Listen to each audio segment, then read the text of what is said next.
Hello. I did not have a lot of thoughts heading into today, therapy thoughts specifically. A lot of personal thoughts, but I want to keep this focused in. So, what came to mind actually was the business side of this field, which is very exciting to me, isn't for everyone.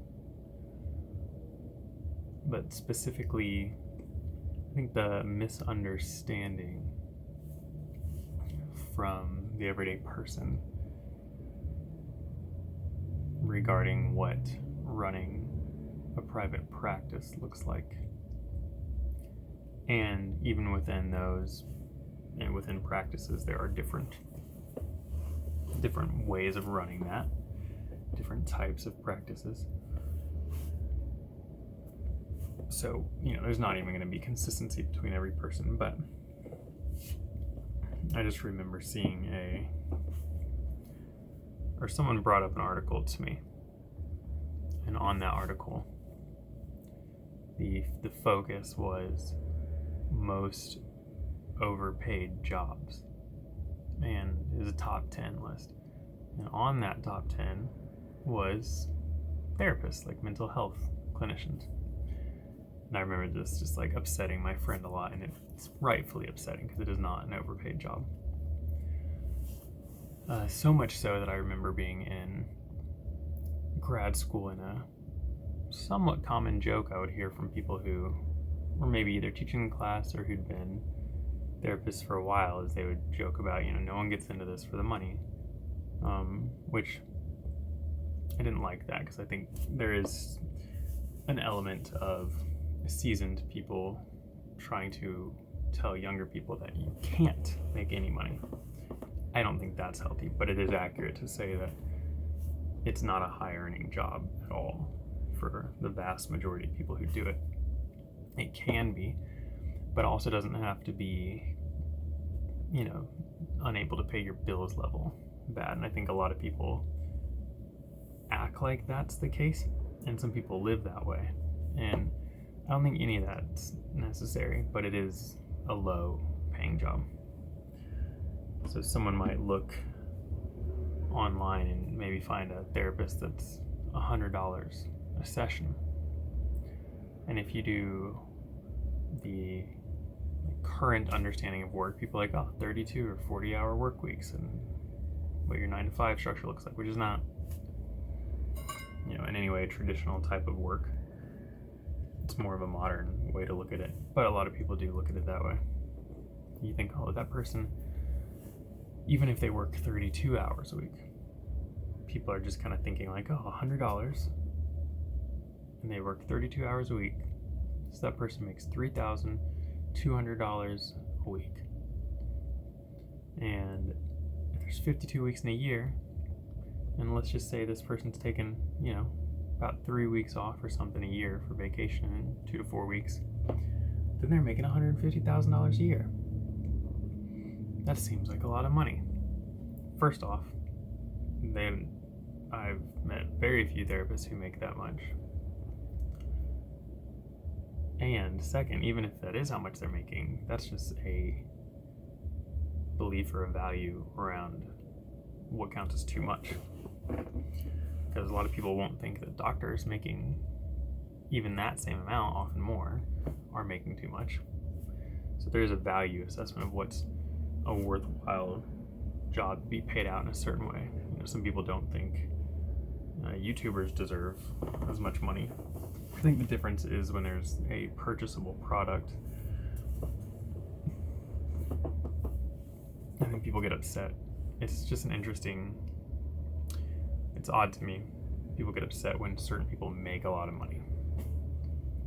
Because typically what's happening is they're setting a price, and then everyone's agreeing to that price. So if it wasn't worthwhile, people would often not be buying it. And you can get into like manipulative marketing and things like that, but generally a healthy product people are paying because they think it's worthwhile. And I think longevity is often a sign of if it was worthwhile, because you can trick enough people. And there are some businesses that is their thing. They have a high turnover rate, but they just get new people in the door all the time, so they have to put a lot towards marketing instead of recurring. And my field and similar fields is a little bit different because you don't really necessarily want recurring business. You definitely don't want people in and out of your therapy room every week, new people. But a lot of the idea of this is that they're getting what they need and moving on. And so, you want to be keeping people for the time that they need to be there. And then being able to release them when they need to go. So there's a little bit of both. And then hopefully word of mouth or recommendations. I think to me that's a good marketing system, is when you don't have to do a lot. People just come to you because, they say, hey, my friend had a good experience with you, or, other therapists in the community send someone to you because they value the work that you do. I think that's a really healthy flow. But regardless, to go back to that example, most therapists, especially since everything has gotten more expensive, a lot of therapists leaving school will start over $100. That's like a fresh, brand new therapist. So I do predict the overall therapy market going up. A lot of people who are like, I'll never go above 150, that's my price. I think you'll start seeing a lot of people hitting 175 and 200 per session in the next 5-10 years. That's my guess, and now I can go watch this later and see if I was right. But I do think 175 will probably be the new 150 in terms of arbitrary caps that people put on their income. And that's also because therapists, the stuff that they need to purchase to do their job is not getting cheaper either. And this is where a lot of people, I think, misunderstand the business as well. So to go back to that person charging $100, working 32 hours a week. So in an agency setting, people will get overworked a lot. Separate topic.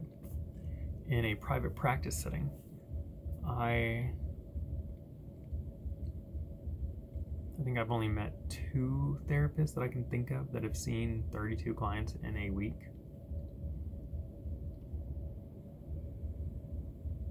Not even an every week thing, but in a week. I'm one of the 2 that I can think of. And I see nowhere near that now. That's, there were a couple of factors there. One, I was doing work at a school, and we were doing, and it was technically a private practice, different video. I wasn't a school counselor.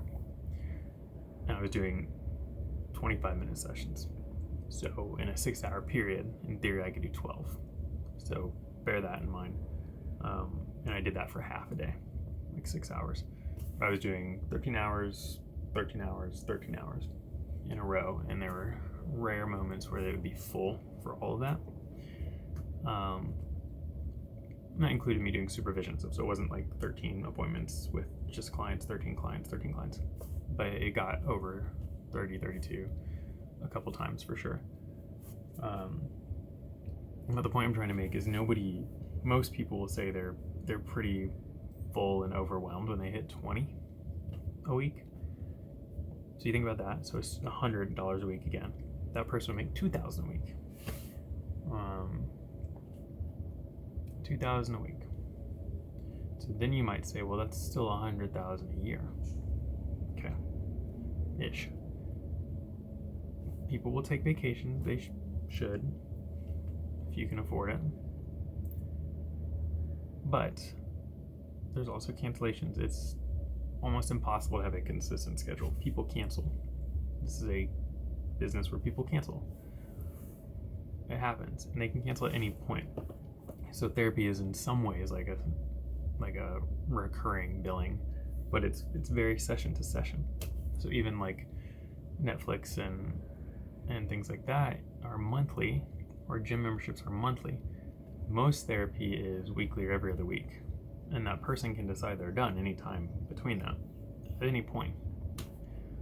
And then depending on your cancellation policy, there's maybe one more charge in there at most, but it can go up and down, or people can take. I came into my office today and someone I had an email from the weekends when you take this week off. So I didn't know that Friday. So now my income is less than it would have been. Now, if I can fill that spot, great. And if I can't, I'm just out the money. So even if I have 20 people booked in a week, it's almost certain that that's not going to actually be what happens. What I tell myself and what I tell other clinicians and interns that are booking caseloads and stuff like that is to always have 20% more than you need on the calendar. And need is salary, income. So if somebody needs $5,000 a month to pay their bills, keep in mind this is on their, like, showing up on their practice. So they're gonna have to pay other things. So they're not gonna get to take all that home. They're not gonna get to take a lot of it home. But they need $5,000 to pay their bills. What I will say is you need to have 20% more than that on the calendar. So if you use simple practice software like I do, it'll show you that. It'll show you what your projected income is. So that person, I would say you need to have 6,000 showing up, because that gives you a 20% cancellation rate for buffers, or if you get sick. The last time I ran my numbers, I was at a 13% cancellation rate. And that doesn't mean like last minute. It could mean someone's like, hey, in 2 weeks I'm not going to be there. But the point is, we've structured a framework and now they're changing that, which is okay.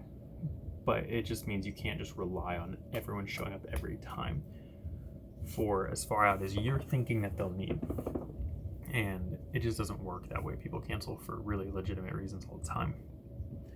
And if you're just barely scraping by income-wise, that cancellation might mean you can't pay a certain bill this month, or you have to really skimp on gas or something.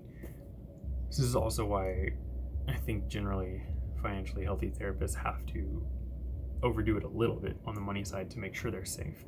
And then if you're in private practice, you don't have health insurance, you don't have any type of retirement, you don't have any time off that's paid. So if I want to take 2 weeks off, or I just came out of a week-long trip a couple weeks ago, I didn't get paid for that trip. My therapy job stops while I'm gone. So a lot of people don't realize that in private practice. It's business ownership. And the difference here is I don't own there are a lot of small businesses that are hard to run. One thing that other small businesses can do well that I can't, and private practices often can't, is they can have employees doing a job. So maybe my take home is the same as this other business owner, but their overall profit, like if someone owns like a coffee shop or like a small grocery store, corner store, they might make 10 times as much as I make in terms of their business revenue. But they also have employees that they pay, and at the end of the month they might actually only take home to their family the same amount that I'm taking home. The difference is if they go on vacation, a lot of the times they can have employees work and maybe be available for an emergency if they need to. I can't have anyone work for me. I can have a backup therapist if there's an emergency, and if that happens, I don't make money off of that because that therapist needs to earn an income for the time that they're offering, and so I'm just out. I don't make money. So if I'm doing a trip, or if anyone in private practice is planning a vacation, they either have to be okay that they're going to make less money, or they have to have, and this is what a lot of people do, they have a separate vacation fund that they, every month they might throw $100, $200 in there, depending on how often they travel and what their spending is. And they just put money aside, and that's what they do. We also don't have taxes taken out. So the previous example is therapist that makes $5,000 a month. They have to figure out their own vacation time. If they're sick, it sucks. You're gonna lose that, so you're gonna make less than $5,000 this month. You better hope it's a day you don't have a lot of clients, or a weekend, because getting sick, like for me on a Monday or Tuesday, that would suck. I'm out a lot of income.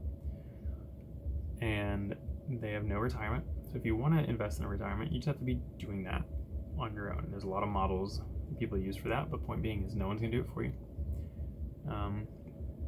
And health insurance, if you want that, you're gonna have to figure that out. No one's gonna pay for that. some of these things, you can write off on your taxes, but write-offs are nice, but they're not as good as just being able to have the thing to begin with. Most therapists will have to pay rent.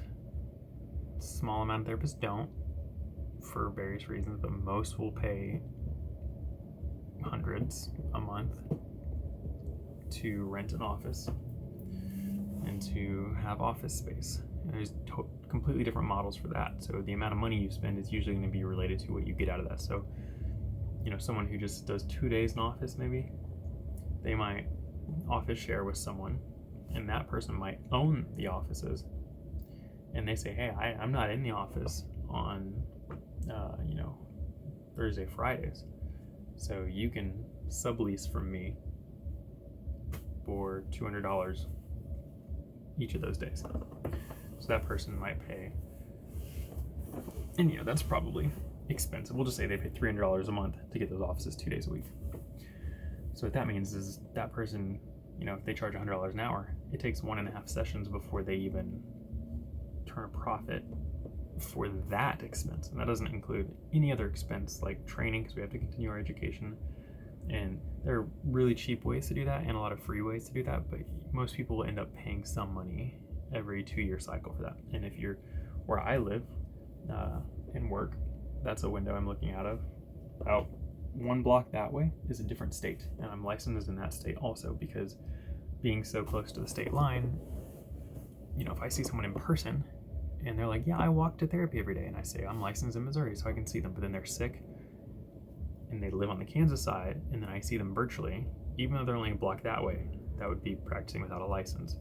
So for me, and I recommend it for most therapists, like in this area, be licensed on both sides of the state line. So that costs double for me. I have to pay Kansas and Missouri fees every year, and they're not horribly expensive, but they are more fees. And then I have to do trainings, and the states have slightly different rules for the training, so a lot of it I can double up on, but there's usually, it comes down to a couple differences that I can't double up the trainings on. So, and then therapists, when they graduate, they have to be under clinical supervision for usually 2 to 7 years, maybe 2 to 5, it just depends. Minimum of 2, but they have to meet all these hours requirements of being still under some sort of supervision. And a lot of supervisors, they have to make money too, so they charge you for that time. It's not uncommon to spend, again, over $100 per week more on that, so another $400 usually minimum a month. There are sneaky ways to get around that. Sneaky sounds like deceptive, like doing groups.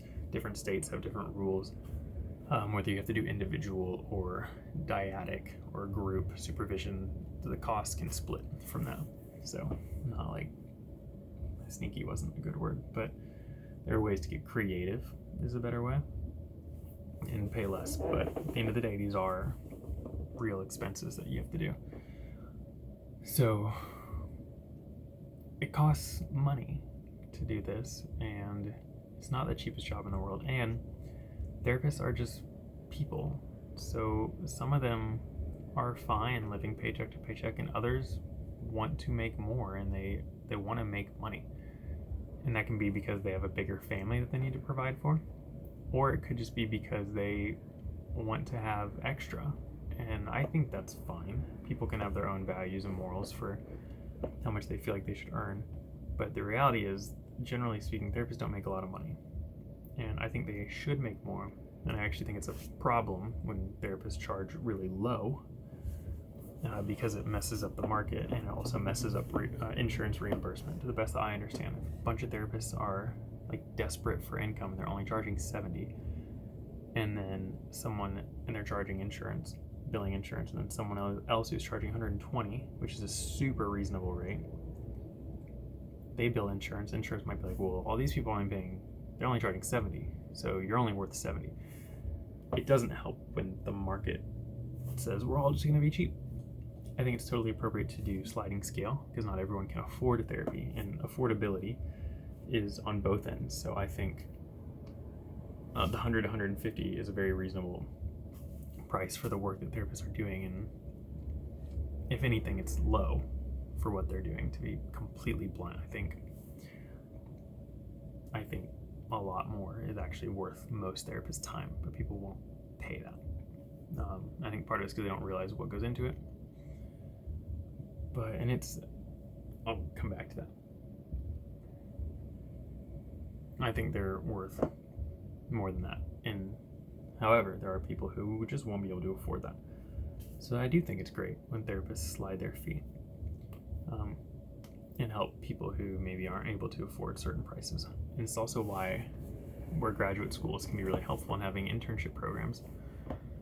We have at present 8 interns here that can offer reduced rate therapy. So we can serve a ton of people at a lower price. That's fantastic as far as I'm concerned. And not every therapist could just do that. Now, if someone is, semi-retired and their spouse makes a ton of money and they got into this because they just wanted to help people.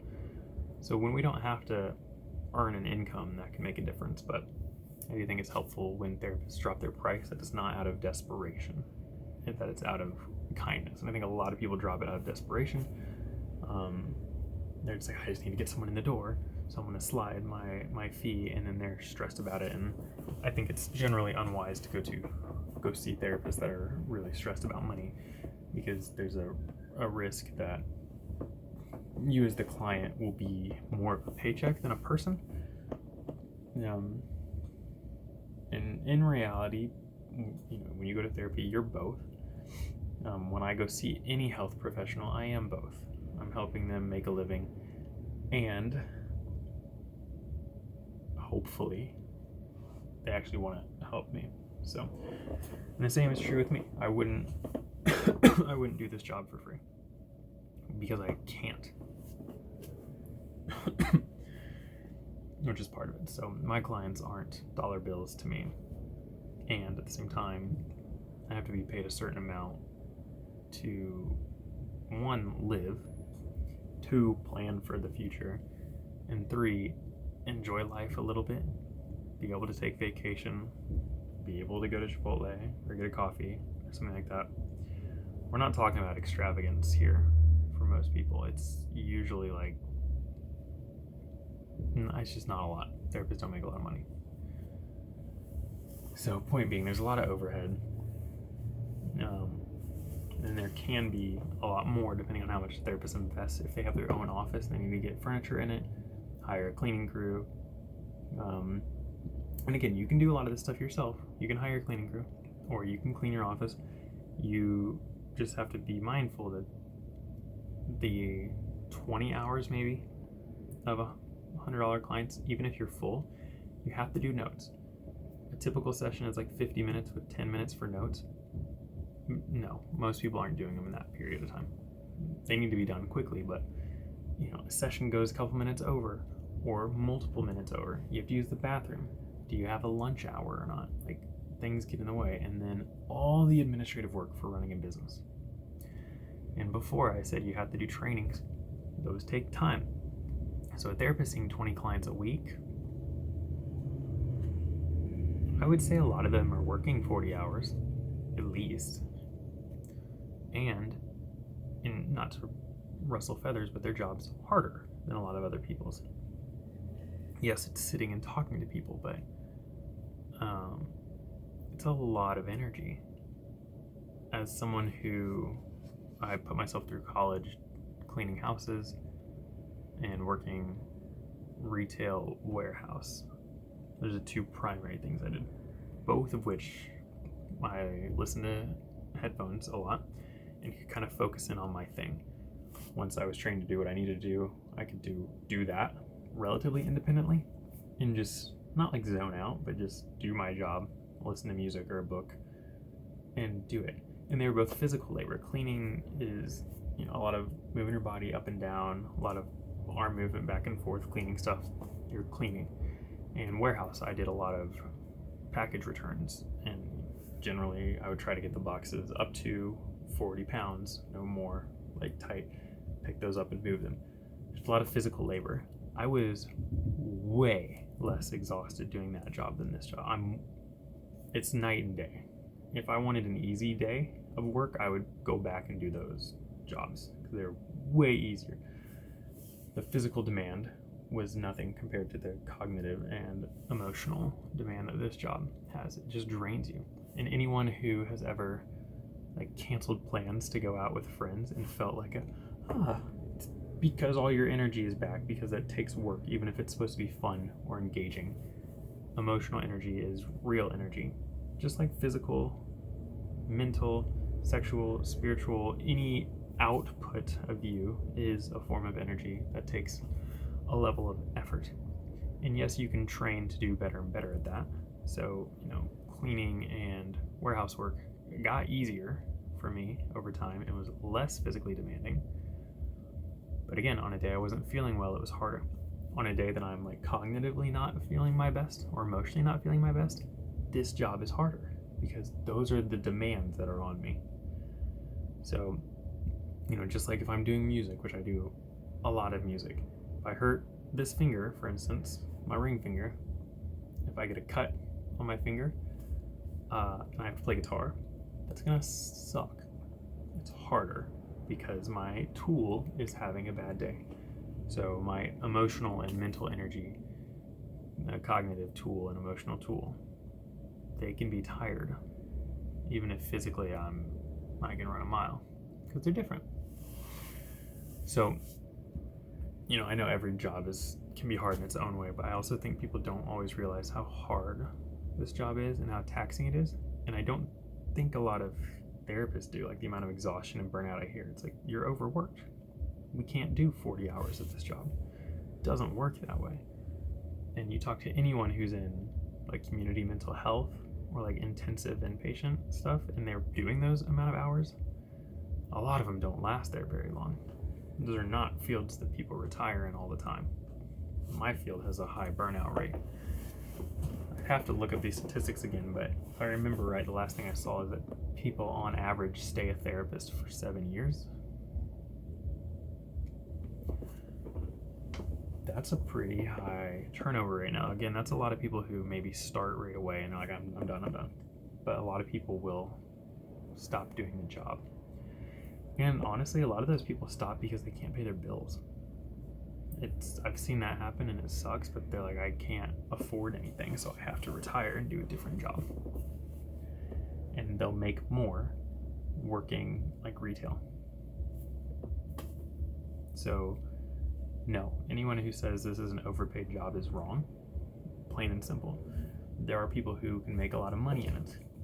Almost any field is that way. Any entrepreneurial field, to put it that way. I know there's income caps for service workers and stuff, but not even always. I mean, you look at the gas station Buc-ee's, they have a lot of people that their starting rate is $18 an hour with really good benefits and stuff like that. So it's not even always true. You can do well in any field and you can struggle in any field. Sometimes that's because of the effort you're putting in and how successful you're choosing to be blunt, and other times it's because of external forces.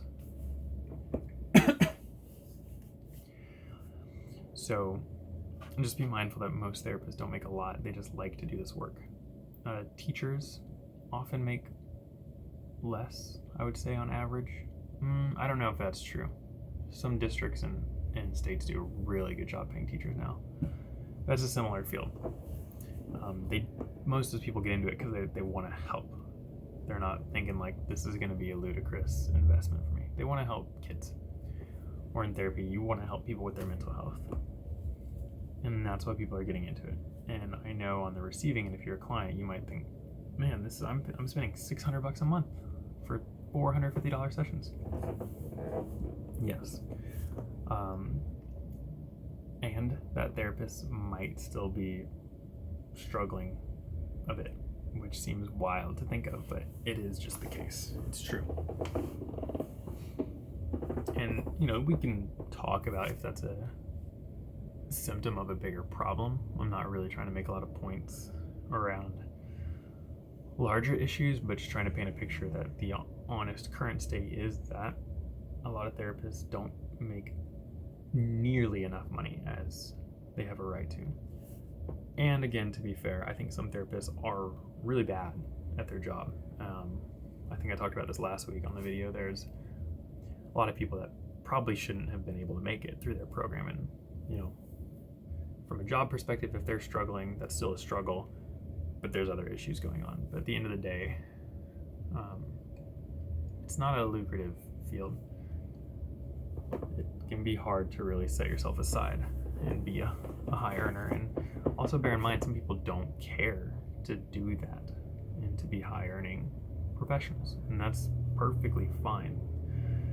I said that earlier, there's nothing wrong with anywhere on that spectrum. It's just finding your place and going with it. So there's a lot I could talk about business wise with therapy. That's one of the hats I wear at my work. But that's, I think, a really important one is just the understanding of how much therapists typically don't make, and then what they do make, how much they don't even keep. I mean, it's not uncommon for, $500 to $1,000 of that to just disappear every month to work expenses. Then plus taxes, and if you want insurance, if you want retirement, all it disappears quick. So yeah, I think I'll leave it there. Those are my thoughts today.